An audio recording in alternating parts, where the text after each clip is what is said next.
Thank you very much. So let me start by thanking the University of Michigan's International Institute for inviting me for today's discussion on education in India. It is indeed an honor to be able to present my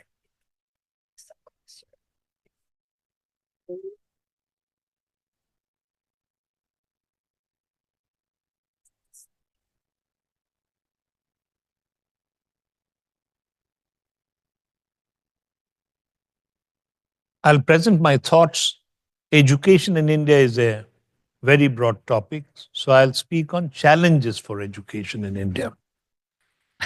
And this august audience, along with the presence of the professors in this university and Sonam Wangchuk.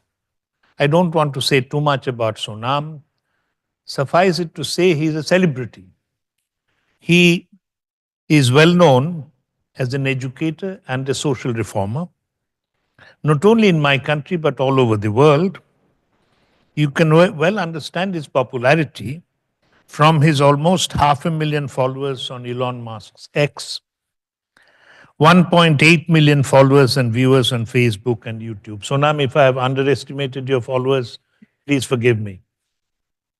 What a great job Sonam has done in the cold desert Ladakh, one of the remotest, coldest, and spectacularly beautiful parts of the country. The ice stupas built by his students,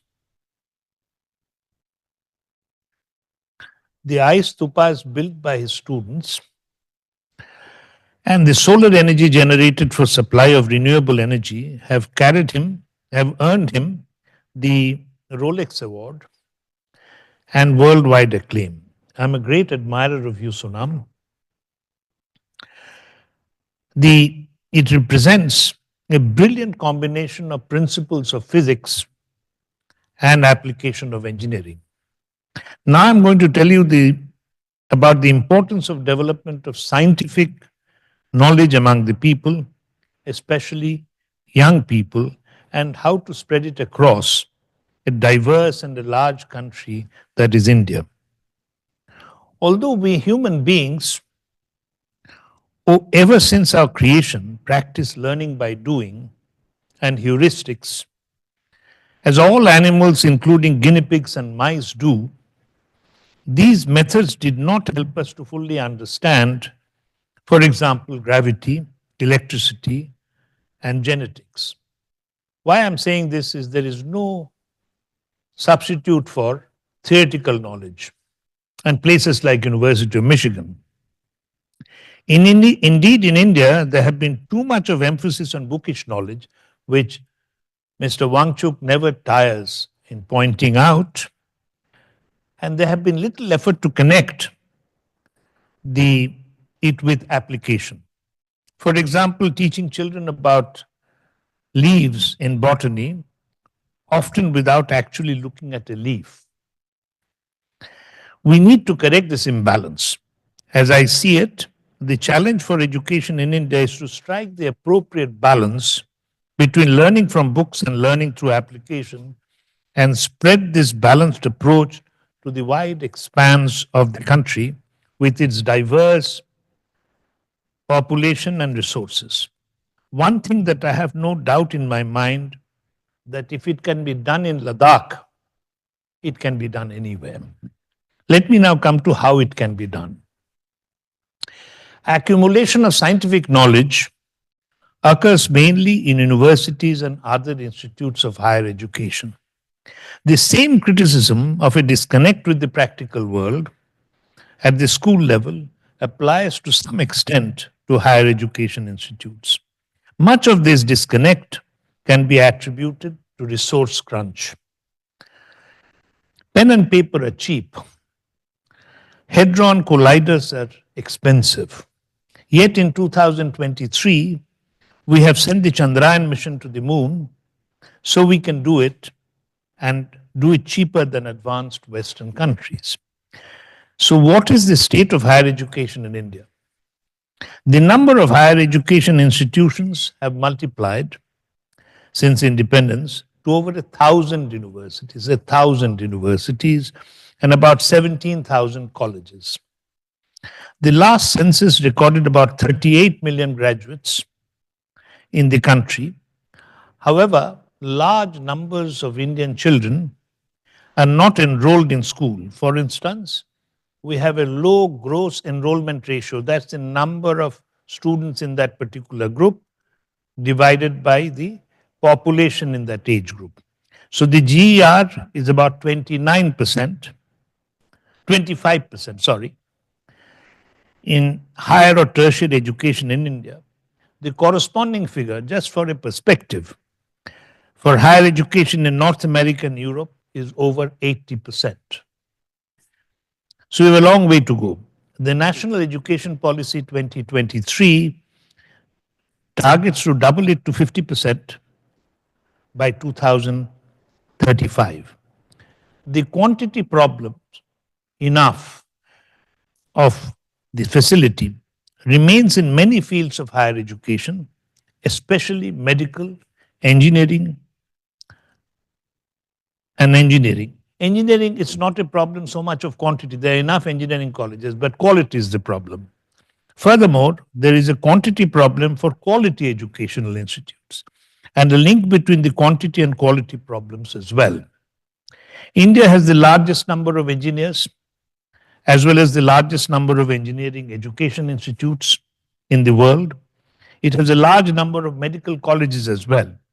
Some of the products of those institutions are here for you to see in the US as software engineers, bankers, and medical doctors. Simultaneously, there is a serious scarcity of engineers and especially doctors. India needs many more doctors. You go to any city or town in India and you will hear about schools of repute and how difficult it is to secure admission for a child in such schools. You can get the child admitted to many schools, but getting to a reputed school is an uphill task. Same is true of engineering. The challenge of getting admission to IITs and medical colleges of India is well known. About 1.2 million, yes, I mean 1.2 million appear for IIT JEE, the joint entrance examination. For how many seats? For about 16,500 seats. The joke is, it is harder to get into IITs than to MIT. The acceptance rate in IITs is about 1.5% compared to 4.5% in MIT. Same is true of medical education. You can get into medical schools, but getting into the reputed ones is a very hard job. You may say that the same problem exists in the US as well. And while you can get into some college or the other, getting into the University of Michigan is a different proposition. But in India, the gap in quality between the top-rated institutions and the next rung is a large one. With shortage of facility at home, many Indians, students, go abroad to pursue quality higher education. Our Consul General from Chicago was talking about that. In terms of students studying abroad, India is the second largest, next only to China, if I'm not mistaken. US is the most popular destination for Indian students going abroad for higher studies. Differentials in salaries, research facilities, and quality of peers play an important role in determining the quality of teachers in educational institutions. Highly qualified and effective teachers and researchers tend to congregate in a few institutions and tend to attract the best students.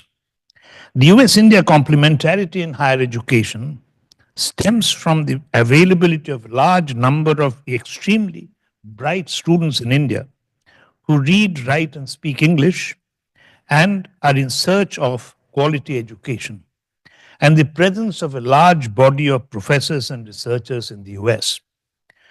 Will the US-India collaboration in higher education remain restricted in Indian students coming to the US for higher education? Will the trade in educational services remain restricted, in technical jargon, to Mode 2 of GATS under WTO, namely consumption of a service in a foreign country? I do not think so.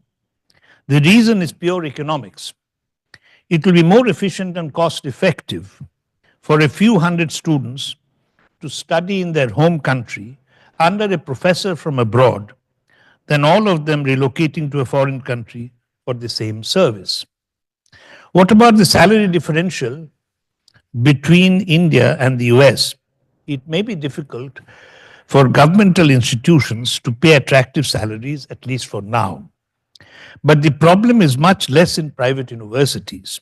There are quite a few of them which have been established in the last 2 decades by successful entrepreneurs and businessmen, often of the first generation. They're not for profit and for philanthropic purposes.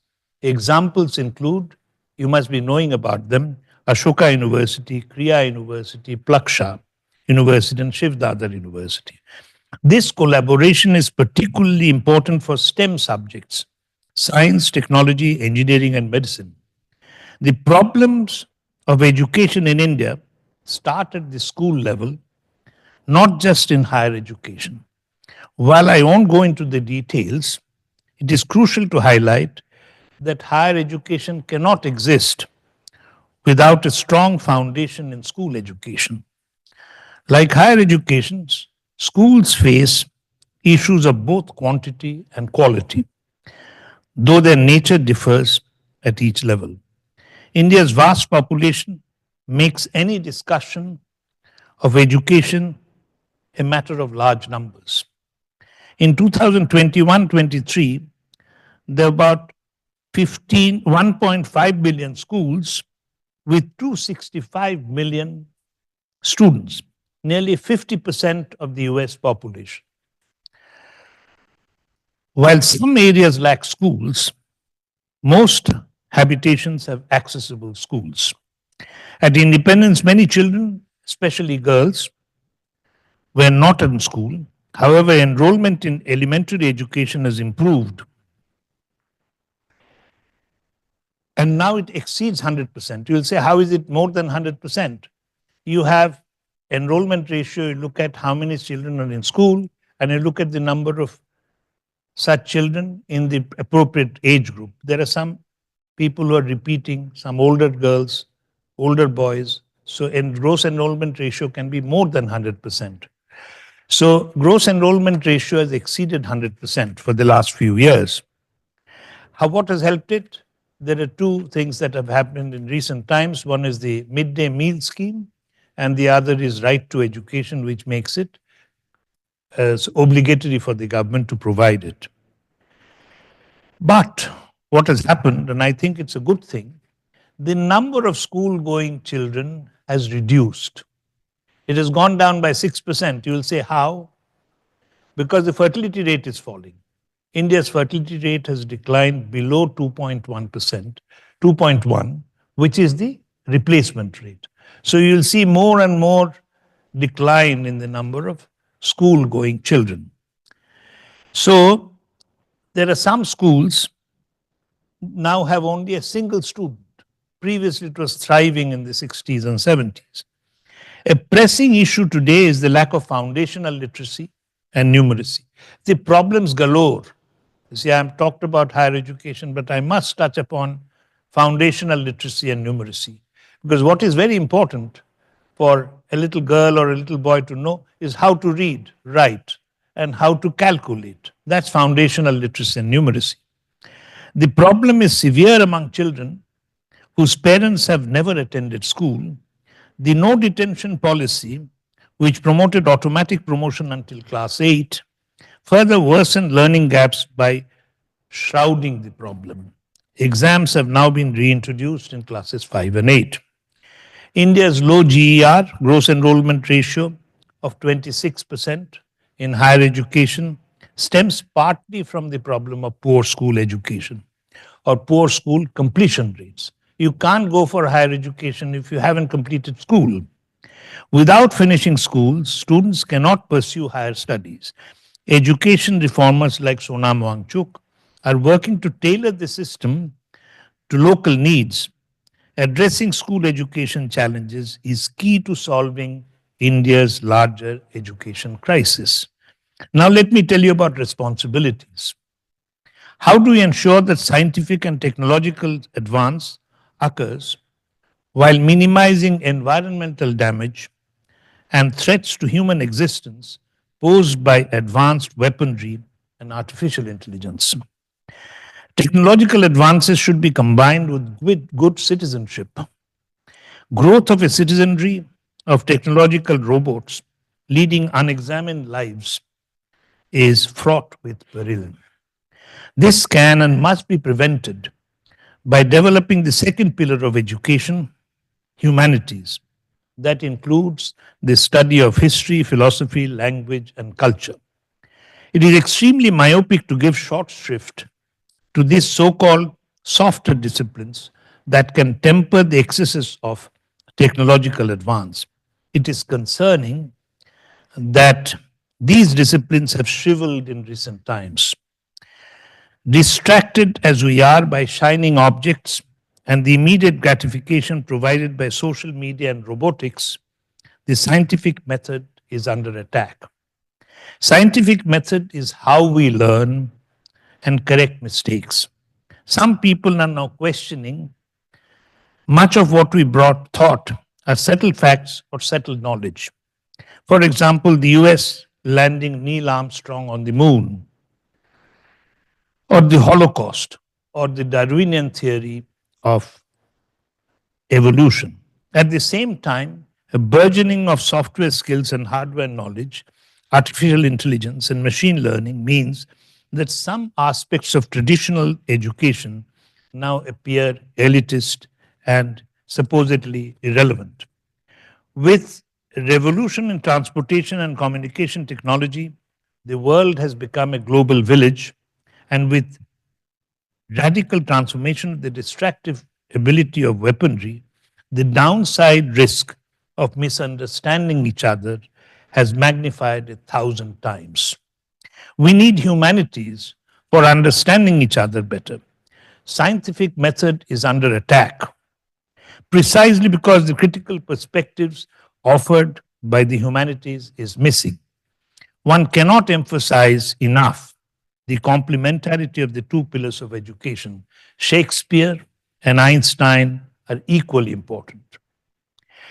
I have told you the twin problems of education in India from my experience as someone who has studied, taught, and participated in public service in India. Perhaps they confront education systems all over the world, but with different degrees of severity. The main message that I want to leave you with is India has exported erudition since independence. Therefore, here for you to see. Some was imported from the US by students visiting here. It is high time to import some from the US for delivery in India at a lower cost per recipient. A more cost-effective mechanisms can scale up the service and work wonders for not only accelerating development in India, but also for the mutual benefit of our two large democracies to augment mutual understanding and ultimately produce good world citizens. I'm sorry if I've taken too long. Thank you very much.